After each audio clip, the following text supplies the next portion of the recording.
Inter-process profit. Question is, the manufacturing operation of X Limited involve three distinct processes in connection with the same unit.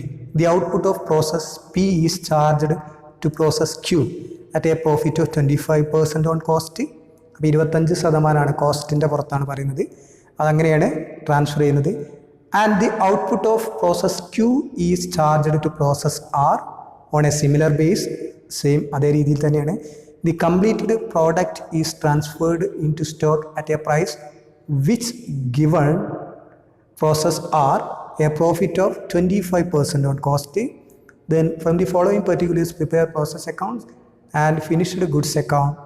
Stock in each process has been valued at a prime cost. ഇത്രയും കാര്യങ്ങളാണ് പറയുന്നത്. ഇതിൽ materials consumed 3 പ്രോസസ്സിലും amount തന്നിട്ടുണ്ട്. 14,000, 21,000, 7,000. Wages 21,000, 14,000, 28,000. Then closing stock 7,000, 14,000, 21,000 ആണല്ലേ closing stock തന്നിട്ടുണ്ട്. അപ്പോൾ ഈ closing സ്റ്റോക്കിലൊക്കെ ഒളിഞ്ഞു കിടക്കുന്ന പ്രോഫിറ്റ് ഉണ്ടായിരിക്കും. അത് നമുക്ക് സെപ്പറേറ്റ് കാണണം. അതാണ് അവിടെ മുകളിൽ തന്നിട്ടുള്ള എന്താണ് കോസ്റ്റ് പ്രൈസ് എന്ന് പറയുന്നത്. Okay. Then closing stock of finished product amount to ₹14,000. അപ്പോൾ അവസാനം ഫിനിഷ്ഡ് ഗുഡ്സായി മാറുമ്പോൾ അവിടെ ക്ലോസിംഗ് സ്റ്റോക്ക് എത്രയാണ്? 14,000.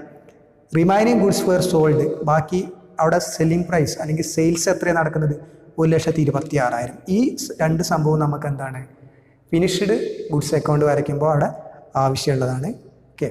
Show also the actual realised profit to be taken to the credit of the profit and loss account. എത്രയാണ് actual realisable profit? ഇതൊക്കെ നമുക്ക് കണക്ക് ചെയ്യുമ്പോൾ അവസാനം നമുക്ക് എല്ലാം നമുക്ക് കിട്ടും. അപ്പോൾ ഇത്രയും കാര്യങ്ങളാണ്. അപ്പോൾ ഇതിലത്തെ ഏറ്റവും പ്രധാനപ്പെട്ട കണ്ടൻറ്റ് മാത്രം നമുക്ക് എന്താണ് നമ്മളെ ഇതിലേക്കൊന്ന് മാർക്ക് ചെയ്യാം. എന്നിട്ട് നമുക്ക് കണക്കൊന്ന് ചെയ്യാം. ഓക്കെ. യെസ്, ഇതൊരു പ്രോസസ് ആണ് പി. Process P. നമുക്ക് 3 പ്രോസസ്സ് വരയ്ക്കണം. പിയും ക്യൂയും ആറ്. അപ്പോൾ ഒന്നാമത്തെ പ്രോസസ്സാണ് പ്രോസസ് പി. അപ്പോൾ പറഞ്ഞില്ലേ 3 കോളം ഇതിൻ്റെ സെൻറ്റർ ആട്ടോ. ഓക്കെ. ഇത് ഡെബിറ്റാണ്, ഇത് ക്രെഡിറ്റാണ്. അതൊക്കെ നമുക്കറിയാം, കോമൺ ആയിട്ടുള്ള കാര്യങ്ങൾ. 3 കോളം വരും process account. Total cost profit each side. Okay. ഇത് നമ്മളെങ്ങനെയാണ് എന്താണ് ഈ ഫസ്റ്റ് ഇത് മാത്രം എടുക്കാം. പി. ഇതിൽ മെറ്റീരിയൽ, വേജസ്, എക്സ്പെൻസ് ഈ സംഭവങ്ങളൊക്കെ ഡെബിറ്റ് ഭാഗത്ത് എഴുതാം. അപ്പോൾ അതൊക്കെ എടുത്തു. മെറ്റീരിയൽ 14,000. അതുപോലെ തന്നെ വേജസ് 21,000. ദെൻ പിന്നെ എക്സ്പെൻസ് എന്ന് പറഞ്ഞ സംഭവമൊന്നുമില്ല. ഓക്കെ. അപ്പോൾ ഇത് രണ്ടും നമ്മളിവിടെ കൂട്ടി ഇടുന്നു. ഇതിനെ പ്രൈം കോസ്റ്റ് എന്ന് പറയും. Direct material, direct wages, direct expense is equal to prime cost അല്ലേ. Prime cost. അപ്പോൾ 21,000, 14,000, 35,000, 35,000. അപ്പോൾ ഇതൊക്കെ എന്താണ് ഇതിൻ്റെ കോസ്റ്റാണല്ലോ. അപ്പോൾ ഇത് ഈ കോളത്തിലിടാം കേട്ടോ. ഇതിലൊന്നും പ്രോഫിറ്റ് ഉണ്ടാവില്ല, കോസ്റ്റാണ്.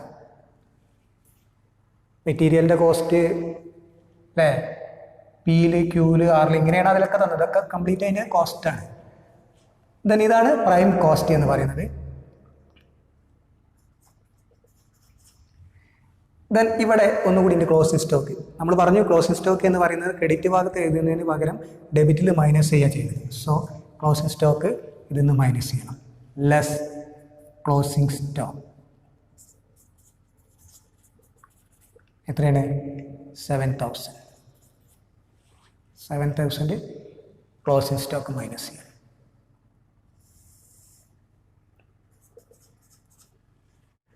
So 35 minus 7, 28,000.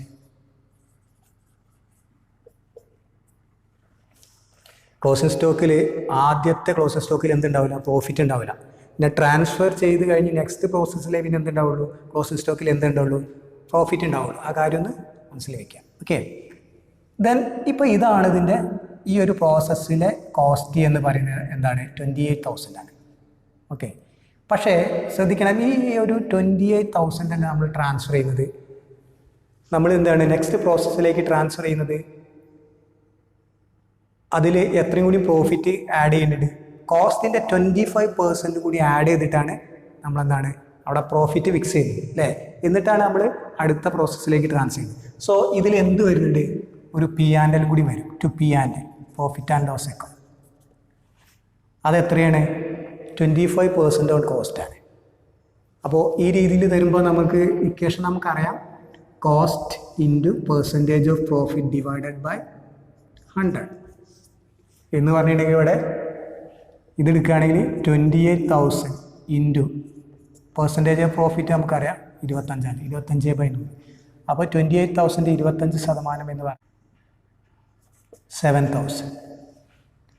7,000 ഇവിടെ പ്രോഫിറ്റാണ്. സോ ഈ പ്രോഫിറ്റ് കോളത്തിൽ കാണിക്കണം.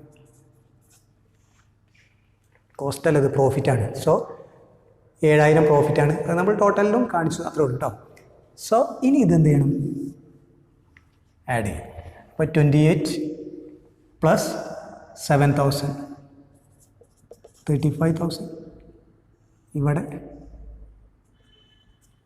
28,000 ദെൻ 7,000. ഇത് ഇങ്ങോട്ട് കൊണ്ടുവന്നു 35,000 28,000 7,000. ഓക്കെ, ഇത് ഇങ്ങോട്ട് കൊണ്ടുവന്നു. വ്യത്യാസം ഇവിടെ വരും 35,000 28,000 7,000. ഇതാണ് നെക്സ്റ്റ് പ്രോസസ് ക്യൂ. സോ ഇങ്ങനെ ഒന്നാമത്തെ പ്രോസസ്സ് നമ്മൾ കംപ്ലീറ്റ് ചെയ്യും. ഇനി രണ്ടാമത്തെ പ്രോസസ്സിലേക്ക് ആദ്യത്തെ കൊണ്ടുപോകണം, ബാക്കി ഇതേപോലെ തന്നെ ചെയ്യാം. ഓക്കെ, അപ്പോൾ നമുക്ക് അതൊന്ന് വരയ്ക്കാം. യെസ്, ഇനി നമുക്ക് ചെയ്യാം. അപ്പോൾ ഇതൊക്കെ കോളം ശ്രദ്ധിക്കണം. ടോട്ടലാട്ടത് കോസ്റ്റ് പ്രോഫിറ്റ്, ഇതേപോലെ ടോട്ടൽ കോസ്റ്റ് പ്രോഫിറ്റ്. ഇപ്പോൾ നമ്മൾ ഒരു പേജിൽ അടുപ്പിച്ച് ഇങ്ങനെ 3 അക്കൗണ്ട് വരയ്ക്കുകയാണെങ്കിൽ പിന്നെ ഇങ്ങനെ സെപ്പറേറ്റ് ഇങ്ങനെ കോളം ഇടുന്നതിന് ആവശ്യമില്ല. ഇത് ഒരുമിച്ച് വരയ്ക്കുകയാണെങ്കിൽ നമ്മൾ മുകളിൽ എഴുതി കൊടുത്താൽ മതി. ഓക്കെ, ദെൻ ഫസ്റ്റ് നമ്മൾ ചെയ്യേണ്ടത് ഈ പ്രോസസ് ക്യൂ ഇതുണ്ടല്ലോ, ഇത് ഇങ്ങോട്ട് കൊണ്ടുവരും. അവിടെ നിന്ന് ഇങ്ങോട്ടേക്ക് വരുമ്പോൾ ഓപ്പോസിറ്റിയാണ് സഞ്ചരിക്കുക അല്ലേ. സോ പ്രോസസ് പി എന്നാണ് വരുന്നത്. Process P account 35,000 28,000 7,000. ഓക്കെ, അപ്പോൾ അതൊക്കെ എടുക്കുന്ന കണ്ട് ടിക്ക് ഇട്ടാൽ നല്ലതാണ്, പിന്നീട് വെരിഫൈ ചെയ്യേണ്ടി വന്നാൽ. ദെൻ ഇതെടുക്കണം, ഇതും എടുക്കണം അല്ലേ. Material wages, material 21,000 then wages 14,000. Okay, 21,000 14,000 കോസ്റ്റാണ്. ആഡ് ചെയ്യുക, നമുക്കെന്താണ് പ്രൈം കോസ്റ്റ് കിട്ടും. അപ്പോൾ അത് മൊത്തം ആഡ് ചെയ്യുക. Prime cost 70,000 63,000 7,000. ദെൻ എന്ത് കുറയ്ക്കണം? Closing stock 14,000. Closing stock 14,000. ഇനി ശ്രദ്ധിക്കുക, ഇനി ഇതിൻ്റെ ക്ലോസിംഗ് സ്റ്റോക്കിൻ്റെ കോസ്റ്റ് നമ്മൾ കാൽക്കുലേറ്റ് ചെയ്യാം. ഡയറക്റ്റായിട്ട് ഈ 14,000 ഇവിടെ ഇടാൻ പാടില്ല. ആദ്യത്തെ പ്രോസസ്സ് നമുക്ക് അങ്ങനെ ചെയ്യാം. അതിൽ കാര്യമായിട്ട് എന്തൊന്നുമില്ല, അതിൽ പ്രോഫിറ്റ് ഒന്നും ഇൻവോൾവ് ചെയ്യാത്തത്. അപ്പോൾ സെക്കൻഡ് പ്രോസസ്സിലേക്ക് എന്ത് ചെയ്യുന്നുണ്ട്, ഈ നമ്മൾ പെർസെൻറ്റേജ് ഓഫ് പ്രോഫിറ്റ് കൂടി വെച്ചിട്ടാണ് ഇവിടെ പോകുന്നത്. സോ ആ ക്ലോസിംഗ് സ്റ്റോക്കിൽ എന്ത് വരുന്നുണ്ട്? ക്ലോസിംഗ് സ്റ്റോക്ക് എന്ന് പറയുന്നതിൽ പ്രോഫിറ്റിൻ്റെ ഒരു എലമെൻറ്റ് വരുന്നുണ്ട്.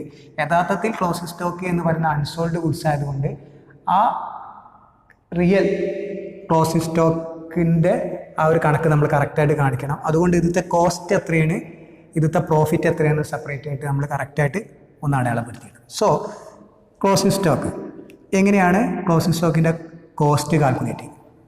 അപ്പോൾ ക്ലോസിംഗ് സ്റ്റോക്കിൻ്റെ കോസ്റ്റ് കാൽക്കുലേറ്റ് ചെയ്യാനുള്ള equation cost divide by total into സ്റ്റോക്കാണ്. കോസ്റ്റ് എത്രയാണ്? ഇതാണ് കോസ്റ്റ്, ഈ കോളം കേട്ടോ, കോസ്റ്റ് കോളം. ഇത് ടോട്ടൽ, ഇത് പ്രോഫിറ്റ്. അപ്പോൾ 63,000. ടോട്ടൽ എത്രയാണ്? 70,000. ഈ രണ്ട് ഫിഗർ എടുക്കണം. അപ്പോൾ 63,000 divide by 70,000 into stock, closing സ്റ്റോക്കാണ്. അപ്പോൾ ഈ 3 ഭാഗം ഇവിടെ തന്നെ ഉണ്ടാവും സംഭവം. അത് കറക്റ്റായിട്ട് എടുത്താൽ മതി, മാറണ്ട. 14,000 12,600 കിട്ടും. ഓക്കെ, ദെൻ ഈ 14,000 നിന്ന് 12,600 മൈനസ് ചെയ്താൽ നമുക്ക് എന്ത് കിട്ടും? പ്രോഫിറ്റ് കിട്ടും. ഓക്കെ, 1400. 1400 എങ്ങനെ കിട്ടിയാൽ അറിയാലോ അല്ലേ? 14 മൈനസ് 12 600. ഓക്കെ, ലെസ് ചെയ്യുക. 70 മൈനസ് 14. ഓക്കെ, ദെൻ എന്ത് ചെയ്യണം? പി ആൻഡ് എൽക്ക് മാറ്റണം. ഇതേപോലെ തന്നെ പ്രൊസീജിയർ മാറ്റില്ല കേട്ടോ. പ്രോഫിറ്റ് ആൻഡ് ലോസ് അക്കൗണ്ട് 25% ആണ് നമുക്കറിയാം. അപ്പോൾ ഇതിൻ്റെ 25%, 56,000 ഇൻറ്റു 25/100, 14,000. സോ ഇനി ഇത് ടോട്ടൽ ചെയ്താൽ മതി. ഓക്കെ, ഈ ഭാഗത്തേക്ക് കൊണ്ടുവന്നു. ഓക്കെ, ആ വ്യത്യാസം ഇവിടെ വരും. 70,000, 50,400, 19,600 പ്രോസസ് ക്യൂ. ഓക്കെ, സോ ഇങ്ങനെ നമുക്ക് എന്താണ് പ്രോസസ് ക്യൂ അക്കൗണ്ട് നമുക്ക് വരയ്ക്കാം. ദെൻ നെക്സ്റ്റ് ഫൈനലായിട്ട് നമ്മൾ എന്താണ് പ്രോസസ് 6 വരയ്ക്കണം. പ്രോസസ് 6. ഓക്കെ, നമ്മളിതിൽ വായിക്കുകയാണ്. ഇവിടെ പ്രോസസ് 6 വരും. ഓക്കെ, നോക്കുക, ഇത് പെട്ടെന്ന് വരച്ചിട്ടാണ്. നോക്കുക, ഒന്ന് പ്രോസസ് ക്യൂ ഇതിങ്ങോട്ട് പോരും. ഇതിവിടെ ക്രെഡിറ്റ് സൈഡാണ്, ഇത് ഡെബിറ്റ് സൈഡിലേക്ക് പോരും. സോ ഇത് കിട്ടും അല്ലേ? അതിന് ശേഷം മെറ്റീരിയലും വേജസും. മെറ്റീരിയൽ വേജസ് കോസ്റ്റിൽ കാണിച്ചു, ഇവിടെ ഉണ്ടാവില്ല. ദെൻ അത് ആഡ് ചെയ്തു. ഇത് ആഡ് ചെയ്തപ്പോൾ നമുക്ക് പ്രൈം കോസ്റ്റ് കിട്ടിയതാണ്. ദെൻ അതിന് ക്ലോസിംഗ് സ്റ്റോക്ക് 21,000. ക്ലോസിംഗ് സ്റ്റോക്ക് കുറയ്ക്കുന്നു. ക്ലോസിംഗ് സ്റ്റോക്ക് കുറയ്ക്കുമ്പോൾ ശ്രദ്ധിക്കണം, ക്ലോസിംഗ് സ്റ്റോക്കിൻ്റെ അവിടെ കോസ്റ്റ് കാൽക്കുലേറ്റ് ചെയ്യും. ഇതാണ് എങ്ങനെയാണ് കോസ്റ്റ് കാൽക്കുലേറ്റ് ചെയ്യുന്നത്. ഇതാണ് cost divide by total into sales. Cost എന്ന് പറയുന്നത് 85,400. Then 10,500 total into stock. Closing സ്റ്റോക്കിൻ്റെ വാല്യൂ 21,000. അപ്പോൾ നമുക്ക് ആൻസർ 17,080 കിട്ടും. ദെൻ 21,000 നിന്ന് ഈ എമൗണ്ട് കുറച്ചാൽ നമുക്ക് 39,20 കിട്ടും. അപ്പോൾ ഇതും കിട്ടി. ദെൻ ഇത് കുറച്ചാൽ കിട്ടുന്ന ഫിഗറാണ് 84, 68, 320, 15,680. ദെൻ നമ്മൾ പി ആൻഡ് എൽക്ക് മാറ്റേണ്ടത് ഇതിൻ്റെ 25% ആണ് 21,000. ദെൻ അത് നമ്മളെന്താണ് പ്രോഫിറ്റായിട്ട് ഇവിടെ കാണിച്ചു. ദെൻ ഈ കോളങ്ങളൊക്കെ കൂട്ടി 10,500. ദെൻ 68,320, 36,680. ഇത് ഇതേപോലെ ക്രെഡിറ്റ് ഭാഗത്തേക്ക് കൊണ്ടുപോകും. 10,500, 68,320, 36,680. ദെൻ ഇവിടെ നമുക്ക് ബാലൻസ് കിട്ടും 10,500, 68,320, ദെൻ 36,680. ഓക്കെ, ഇനി ഇത് പ്രോസസ് 6 കഴിഞ്ഞാൽ ഇനി കഴിഞ്ഞു. സോ ഇതെന്താണ് ഫിനിഷ്ഡ് സ്റ്റോക്ക് അക്കൗണ്ട്.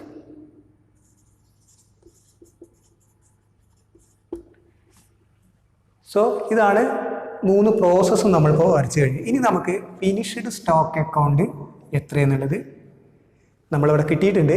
ഇതിൻ്റെ ഒരു അക്കൗണ്ട് കൂടി നമുക്ക് വരയ്ക്കാം. ഫിനിഷ്ഡ് സ്റ്റോക്ക് അക്കൗണ്ട് നമ്മളിതിൻ്റെ അടിയിൽ തന്നെ വരയ്ക്കുകയാണ്. ദെൻ ഫിനിഷ്ഡ് സ്റ്റോക്ക് അക്കൗണ്ട് വരയ്ക്കുമ്പോൾ ശ്രദ്ധിക്കണം, നമ്മൾ ആദ്യം ഫിനിഷ്ഡ് സ്റ്റോക്ക് ഇവിടെ തന്നിട്ടുണ്ട്. ഇത് ഇതേപോലെ ഇങ്ങോട്ട് എടുത്ത് കിട്ടും.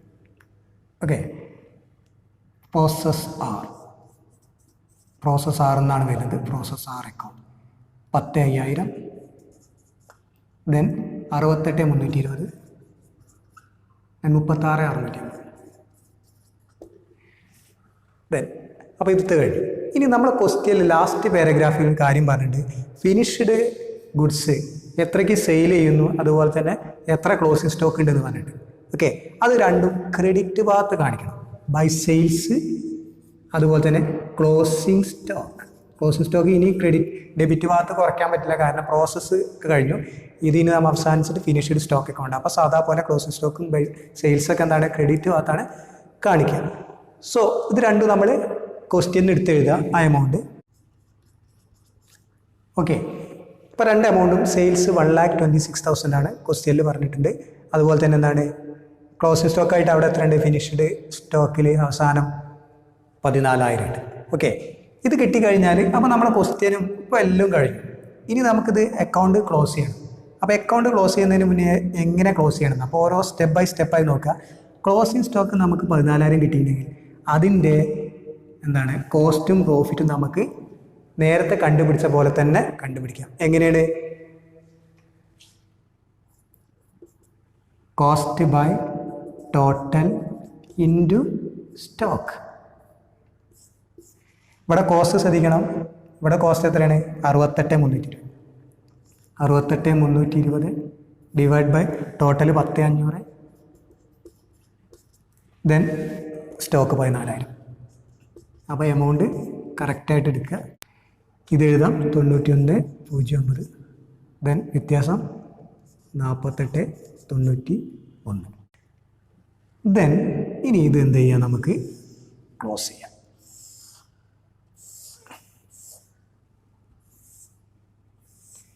ഏത് ഭാഗമാണ് കൂടുതൽ നോക്കുക? നമുക്ക് ഇവിടെ നോക്കാം. ഇത് ഓരോന്നിങ്ങനെ ചെയ്യാം. ഫസ്റ്റ് നമുക്ക് എന്താണ് ടോട്ടലിൻ്റെ കോളം നോക്കാം. അപ്പോൾ ടോട്ടലിൻ്റെ കോളം ഇവിടെ 1,05,000 ആണ്. ഇവിടെ 1,26,000, 14,000 ഉണ്ട്. അപ്പോൾ ഈ ഭാഗമാണ് കൂടുതൽ. അപ്പോൾ നമ്മളിവിടെ ടോട്ടൽ ചെയ്യാം. ആ 1,40,000 കിട്ടുമെന്നു. അപ്പോൾ ഇവിടെ വ്യത്യാസം കിട്ടും. ആ വ്യത്യാസം 35,000 ആണ്. അത് നമ്മൾ പ്രോഫിറ്റ് ആൻഡ് ലോസ് അക്കൗണ്ട് കാണിച്ചു. ഇത് ഇവിടെയും കാണിക്കണം 35,000.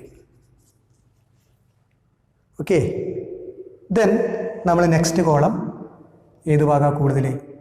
ഇവിടെ 68,320, ഇവിടെ 91,009. അപ്പോൾ ഈ ഭാഗം തന്നെ കൂടുതൽ. 68,320 ഇത് ഇങ്ങോട്ട് കൊണ്ടുവന്നു. 68,320 ഇതിൽ നിന്നും ഈ എമൗണ്ട് കുറച്ചാൽ നമുക്ക് ഇവിടെ സെയിൽസിൻ്റെ അതിൻ്റെ കോസ്റ്റ് നമുക്കവിടെ കാണാം. 51,211. ഓക്കെ, ദെൻ നെക്സ്റ്റ് ഇത് ടാലി ചെയ്യുക. 71,650, 71,680.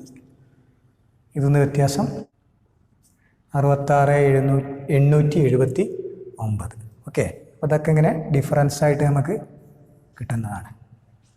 So this is finished stock account. അപ്പോൾ ഫിനിഷ്ഡ് സ്റ്റോക്ക് അക്കൗണ്ട് വരയ്ക്കുമ്പോൾ പ്രത്യേകം ശ്രദ്ധിക്കണം. ഓക്കെ, ഏതൊക്കെയാണ് ആദ്യം നമ്മൾ ടാലി ചെയ്യേണ്ടതെന്നുള്ളത് കറക്റ്റായിട്ട് നോക്കണം. ഓക്കെ, ഇനി നമുക്ക് ഓരോ പ്രോസസ്സിൽ നിന്നും നമ്മൾ എടുത്തിട്ടുള്ള പ്രോഫിറ്റ് എത്രയെന്ന് നമുക്ക് കാണാൻ പറ്റും. Profit taken from each process. ഇവിടെ നോക്കൂ, പി എന്നതിൽ നമുക്ക് കിട്ടിയ പ്രോഫിറ്റ് അല്ലെങ്കിൽ എടുത്ത പ്രോഫിറ്റ് 7,000. ദെൻ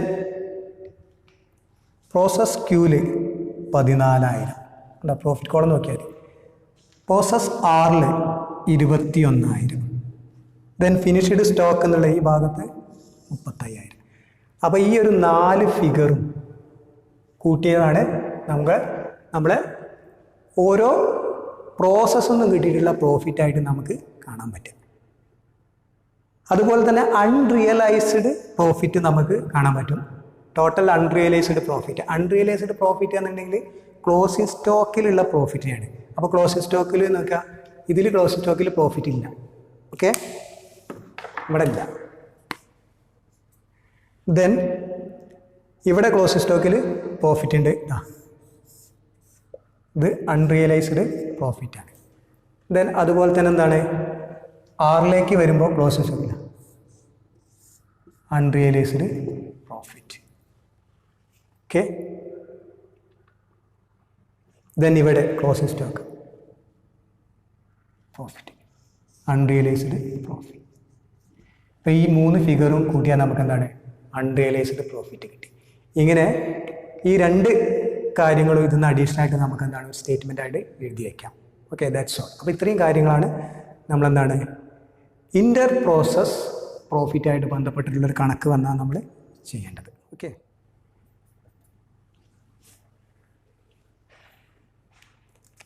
ഇങ്ങനെ ചാർട്ടായിട്ട് നിങ്ങൾക്ക് വേണമെങ്കിൽ കൊടുക്കാവുന്നതാണ്. Okay, statement showing profit from each process, provision for unrealised profit. സാധാരണഗതിയിൽ നമ്മൾ പറഞ്ഞല്ലോ ക്ലോസിംഗ് സ്റ്റോക്കിൽ ഉള്ള പ്രോഫിറ്റ്, അപ്പോൾ അത് അൺറിയലൈസ്ഡ് ആയിട്ടുള്ള പ്രോഫിറ്റ്, റിയലൈസ് ചെയ്യാത്ത പ്രോഫിറ്റ്, അതുകൊണ്ട് അതിന് പ്രൊവിഷൻ മാറ്റി വയ്ക്കാറാണ് പതിവ്.